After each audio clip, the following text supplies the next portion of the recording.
the defensive player that is blocking the assignment is outside the box, he can no longer go low. He needs to get at the waist or higher. Same thing for this wingback or halfback. He comes across the back of the formation. This is typically referred to as a wham or a seal block. He can block low if he gets directed from the front, but the player he's blocking must be in the tackle box while the ball is still in the tackle box. If a defensive end is coached to stay outside of the tackle box, he cannot be blocked low. He has to be blocked at the waist or higher. Running backs, a lot of times will stay in the max protect in passing situations. They can go meet a defender. Let's say there's a backer that's blitzing unblocked. He can go fill that gap and block him low anywhere inside the box. He just can't leave the box and then go and block someone low. And then finally, defense. The rules have changed for the defense as well. The only defensive players that can block below the waist are those that are on the line of scrimmage in the tackle box, and obviously on their side of the line of scrimmage. And they can only do it in their initial line surge. No other defensive players in any other circumstance, any other scenarios can any longer block legally below the waist. So we're going to go look at some video.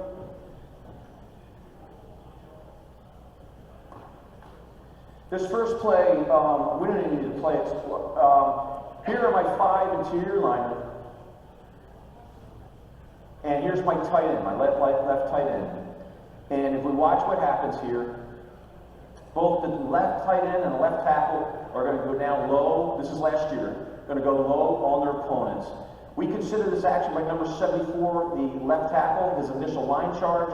He's legal. This tight end, last year he got this block directed from the front. This was legal. This year this is not legal. He's not legal because he is not stationary inside the tackle box. So even though he gets directed from the front, he has to get him at the waist or higher. I'll just pause this right here. I said there was some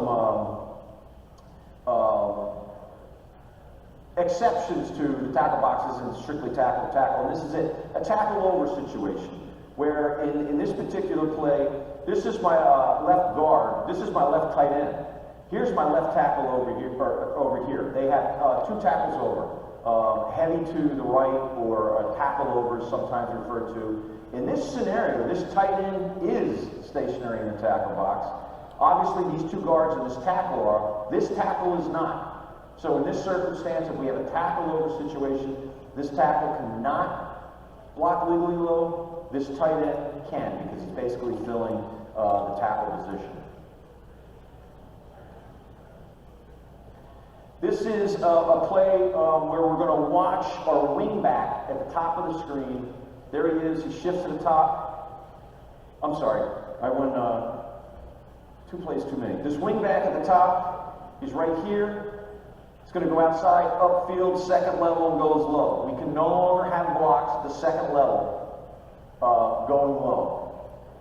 Even if you're stationary in the box, this wingback may be shading this tackle. Even if he's stationary in the box, because it's not in the tackle box, he cannot legally go low. He has to get it in the waist or above. On this play, we're going to watch, I believe it's our center. A lot of times we'll see our interior linemen, center and 2 guards going to the second level to try to seal off a linebacker. This block at the second level can no longer be below the waist. It has to be at the waist or higher. In this play, we're going to watch our we'll call him a halfback or wingback here. It looks like he's shading a piece of this tackle, foot to foot, shin to shin. That is enough. We're going to consider him stationary in the box. He can go low here on the other side as long as this defensive end is in the tackle box and he gets directed from the front. And I have both of those being met. This defensive end does crash down, put himself in the tackle box.